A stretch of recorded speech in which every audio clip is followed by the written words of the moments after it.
badly damaged, and it has completely, fertility, productivity was lost, and gully erosion was very serious. There have been very big gullies, which was, makes very much life difficult for the people to cross even from one community to the other.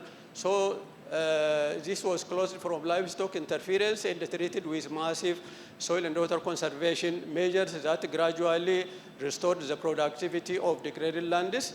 And also because of the intensive water harvesting and soil conservation, the groundwater table substantially increased, and farmers were able to access water through hand dug well in about 4 to 5 meters. And with the water, they started promoting small-scale irrigation. And with the small-scale irrigation, they have been developing horticulture development, vegetables and fruits. And with this, they have been integrating also income generation like beekeeping. And this dramatically changed the life of the resource-poor farmers. And this has been a very good example of restoring productivity of degraded lands that greatly improved the life of farmers. This is another area. This is in Amara region, in South Wallo and North Shawa. These areas were badly eroded, and in this area, the soil depth was very low, fertility was low, food security was a serious problem. So with a massive soil and water conservation, there has been a great change in the soil fertility and the productivity, particularly the construction of farmland terraces increased the soil depths, increased soil fertility, and the water hold capacity increased, and there has been a great change or improvement in the food production, and food security greatly improved also in this area. Studies were carried out in order to check whether the forest water harvesting and soil conservation measures can increase soil depths and control soil losses. So it found that the various water harvesting soil conservation that have been implemented in different areas significantly increased the soil depths and reduced loss of soil and the soil erosion, which are significant on the improvement of productivity and the food security. The restoration of hydrological balance, the massive land rehabilitation measures, particularly water harvesting and soil conservation, restored the hydrological balance and greatly increased the ground and the surface water sources, which availed access to water for domestic and small-scale irrigation through hand-dug wells, spring development, river diversion.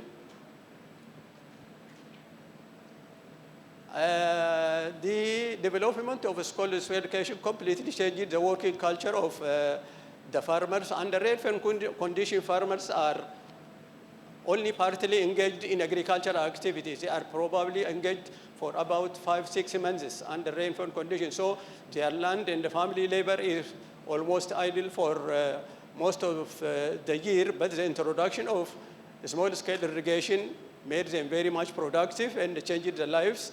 This created awareness about soil and water conservation. Initially, farmers were not friendly with soil and water conservation because particularly the physical soil and water conservation takes too much labor and time, but it does not give immediate benefit. So farmers were not very friendly with physical soil conservation in the past. But after seeing this one, they knew that intensive water harvesting and soil conservation increases water yields in the catchments, which also gives them opportunity for a small-scale irrigation. With small-scale irrigation, farmers can dramatically change. So this increased the popularity of soil and water conservation, and also it develops sense of ownership for sustainable management and the protection of the natural resources. This is another good example of restoration of productivity of degraded land. This area was seriously degraded. The vegetation biomass was seriously depleted. The area was damaged by gullies. There have been very big gullies, so the area was abandoned to be used almost as a productive land. There was shortage of water for small-scale irrigation and the domestic purpose. This area was completely dry before the beginning, so with the massive soil and water conservation measures, the biomass, biodiversity restored, and also it has created groundwater recharge that enhanced base flow. So farmers now have almost perennial water which can be used for small-scale irrigation for domestic purpose. In fact, in this area, the farmers have started cultivating high-value crops, which dramatically changes their improve. I think this is a very good example for restoration of biomass, biodiversity, and also a good example for reversing the effects of climate change and trends of desertification through good rehabilitation of degraded lands. So we can see this kind of change in degraded environment if you are properly doing the proper conservation, revegetation, and the biological soil conservation. This happened, I think, after about 10 years after the rehabilitation. So this is a great change and great improvement. The overall impact is over 2.5 billion hectares of degraded lands were rehabilitated and converted into productive land. This over 3 decades of the project's life. Over 1.2 million households directly benefited from this project, but the total population impacted by the project is estimated to be over 6 million. Productivity and the food security improved by 50% in average in the rehabilitated degraded lands only through land rehabilitation, but the integration of income generation and the livelihood dramatically changed the lives of the beneficiaries. This 50% improvement is only through land rehabilitation, but the integration of biological soil conservation and the productivity improvement and the livelihood package dramatically changed beyond this level. Overall impact is also the program improved availability of fuel wood by 61%, livestock feed by 71, water by 742. It also improved economic capacity of farmers for educating their children. Farmers who were not able to send their children to school were able to educate their children with the improvement of their livelihood after this project, and also they had better economic capacity for family health, saving and investment, increased out-migration dramatically declined, skills and knowledge for sustainable land management also greatly improved, as in many places farmers themselves can plan and implement high-quality soil conservation activities even without the support of technical staff. So this built confidence and restored, and the farmers actually built confidence that they can survive in the degraded environment if they properly manage and conserve their environment. The overall impact is, the impact study was carried out in order to test whether this project has significantly changed the livelihood of the beneficiaries. It was Tango Consulting Firm that carried out the impact study in 2012. It has confirmed that 66% of the project beneficiaries have escaped poverty. I think this is a great achievement. It's just people who have been food insecure, alleviating poverty is, I think, a very great achievement. Another study by Water Land Research Center in 2000 indicated that the overall food security and the livelihood of the households considerably increased, which is about 62.2%. The challenges and the constraints, the major challenges and that have been faced by this project is shortage of resource for scaling up the best practices of the project. Given its success, this project should have been overwhelmed by huge supporters. Paradoxically, the project is now terminating because of shortage of resources. We feel supporting the scaling up of best practices will prevent the escalation of desertification and adverse effects of climate change. Conclusion, the threat of desertification and the climate change is beyond borders, affecting all the nations and the people around the world. So it seems it is critically important to join hands and work together in order to scale up the best practices in order to contain and reverse the adverse effects of climate and the trends of desertification. Thank you.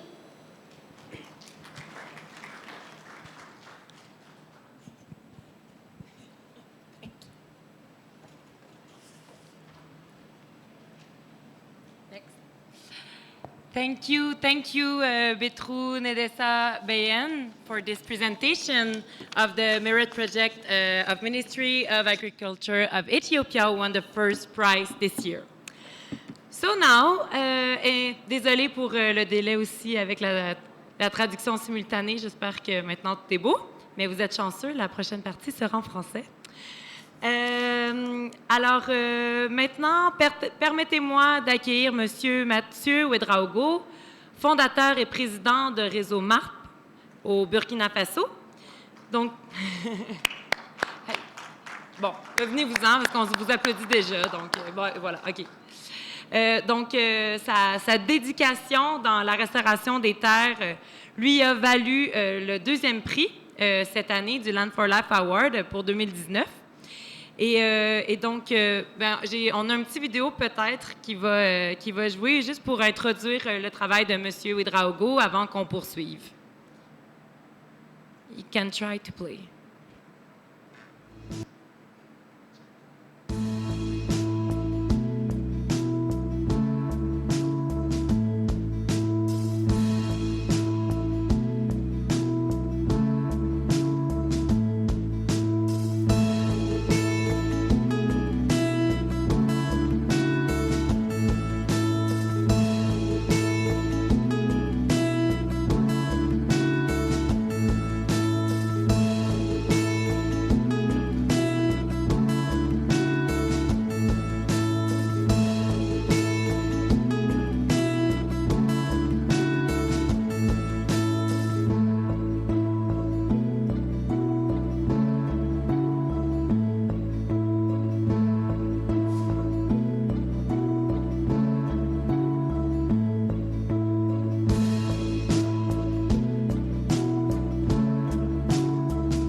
Donc, avant de laisser M. Ouedraogo raconter un peu les pratiques et l'expérience qu'il a depuis des décennies, j'en profite justement pour remettre aujourd'hui le trophée et le certificat qu'on lui aurait normalement remis à Kubuchi, mais pour des circonstances hors de notre contrôle, malheureusement, M. Ouedraogo n'a pas pu être avec nous à la dernière minute. Donc,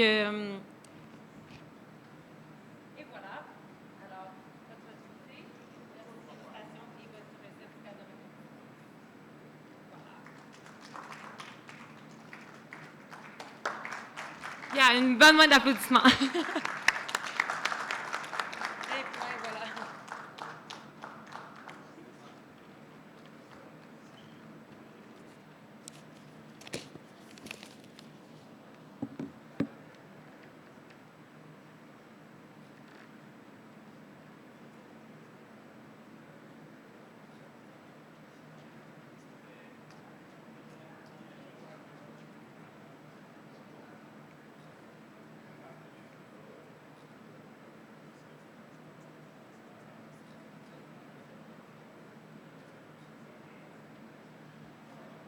Donc, félicitations encore une fois. Je vais les prendre pour vous en attendant. Et on va vous écouter, nous parler un peu de votre expérience. Alors, normalement, on va avoir une présentation en anglais et une présentation en français, si Dieu le veut.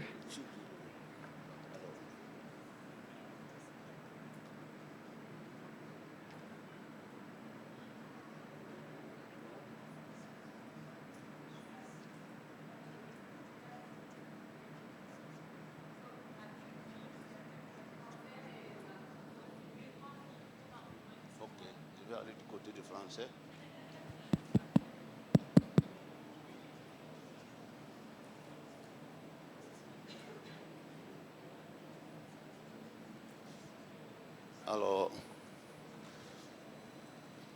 Monsieur le ministre, la délégation burkinabé, avec votre permission, je voudrais, avant de présenter mes propos. C'est un grand sentiment plein d'émotions, surtout, à prendre la parole après un tel prix. Même pour marcher, j'ai failli même tomber à l'escalier là-bas, tellement mes pieds même tremblaient.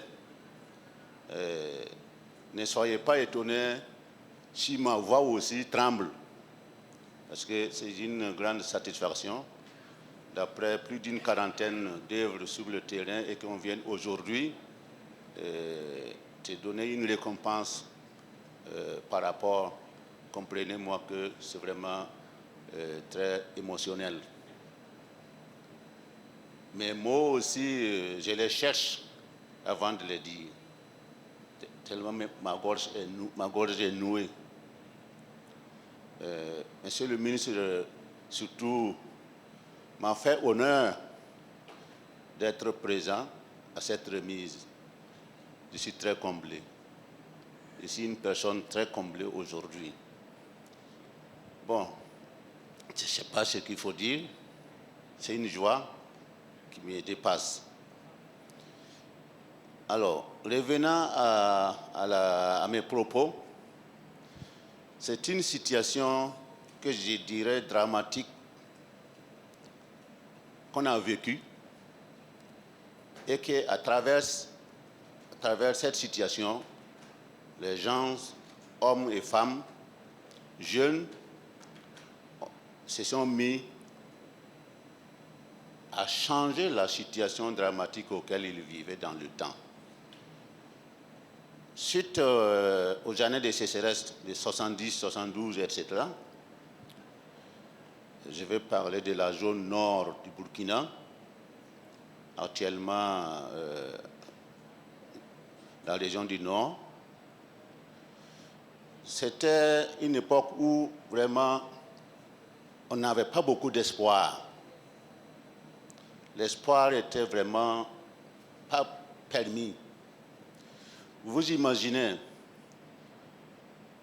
un temps comme ça et que presque chaque semaine, vous avez des tempêtes de sable de la manière. Vous dormez la nuit, vous levez le matin, votre lit là, même est plein de sable. Tellement aucune porte, aucune fenêtre ne pouvait empêcher cette poussière fine là de pénétrer dans votre chambre. Alors, on peut avoir second flash. Voilà la situation. Tout le monde a perdu de l'espoir. Les animaux mouraient, les récoltes ne donnaient plus rien. Que faut-il faire? À l'époque encore, ceux qui avaient les moyens pouvaient partir vers d'autres régions plus fructueuses, telles que l'Ouest, le Sud, pour chercher de quoi manger. Mais alors, ce n'est que ceux qui pouvaient partir qui sont partis. Ceux qui avaient les moyens qui pouvaient partir.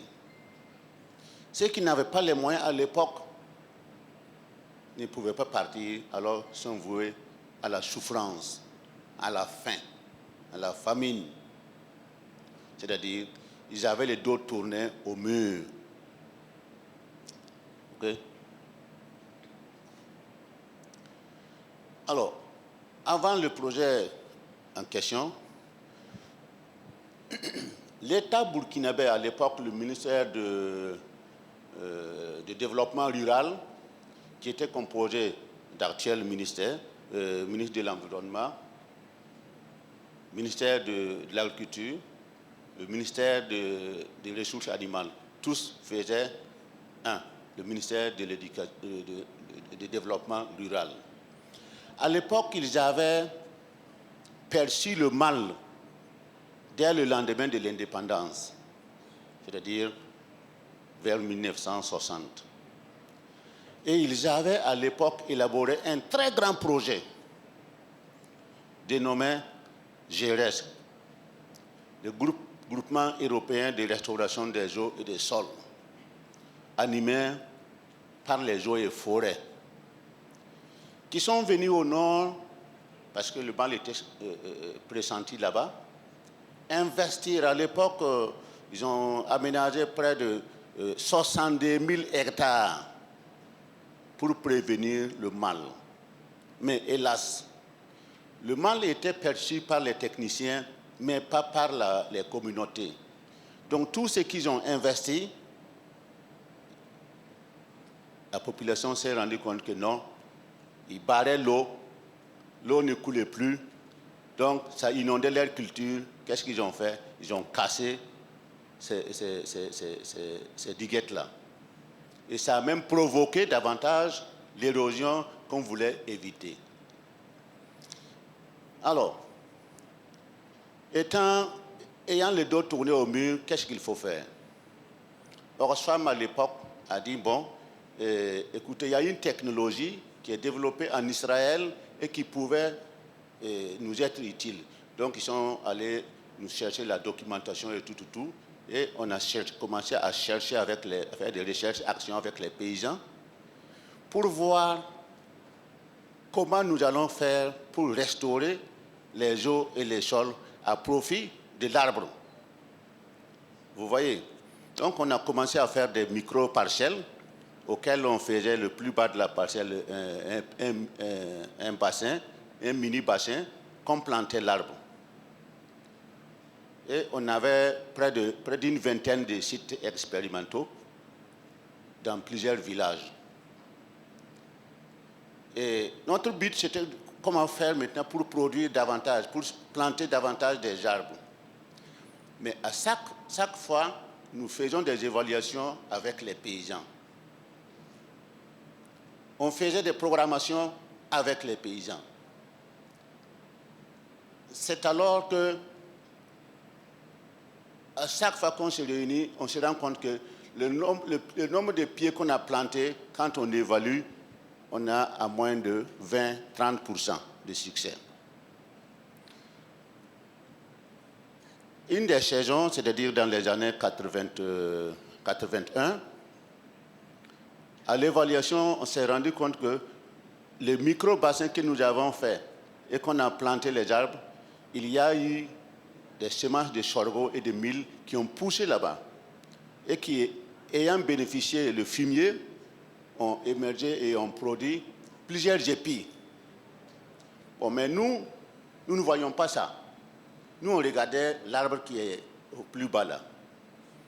Donc, à l'évaluation, il y a un paysan qui a soulevé son doigt, que lui, il a quelque chose à nous montrer.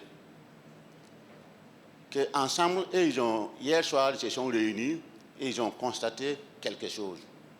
Nous, on a dit quoi? Ils disent qu'ils ont des corps étrangers dans leur organisme. Qu'ils ont des épines dans leur organisme. Qu'il y a une épine qui est au niveau de leur fèche, excusez-moi du terme, et une autre épine qui est au niveau du paume de leurs pieds.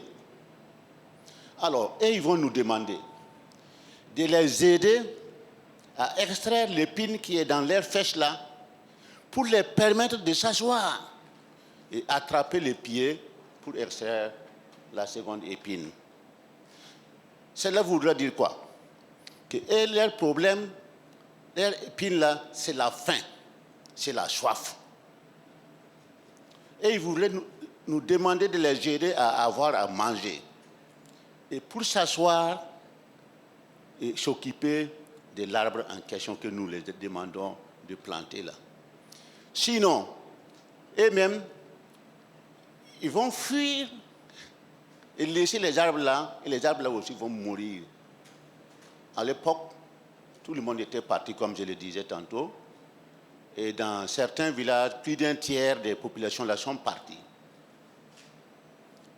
Que regardez, par exemple, au pied de l'arbre là, il y a des plantes, il y a un pied de sorgho et un pied de mil. Regarde comment ils ont produit. Pourquoi ils ont produit? Parce qu'ils ont eu suffisamment d'eau stockée à leurs pieds. Ils ont eu suffisamment de fumier qui les ont permis de pousser correctement. Donc, c'est en cela qu'ils nous demandent d'orienter notre recherche, d'orienter nos activités. C'est à partir de là que nous, on a compris que, en fait, si on ne le fait pas, bon, ce n'est pas dans leur intérêt. Et ils ne pourront s'investir que dans leur propre intérêt. C'est en ce moment que nous avons ouvert notre recherche vers la conservation des eaux et des sols à travers de différentes techniques. Et c'est là que nous avons recensé toutes les technologies traditionnelles utilisées par les producteurs. Et nous sommes allés dans ce sens. Et allant dans ce sens, comment nous avons fait? Avec le CIEPAC, à l'époque basé au Sénégal, nous avons développé le niveau à eau pour pouvoir mettre les cordons pierreux là sur courbe de niveau. Et par la suite, nous avons également amélioré les ailes, qui est aussi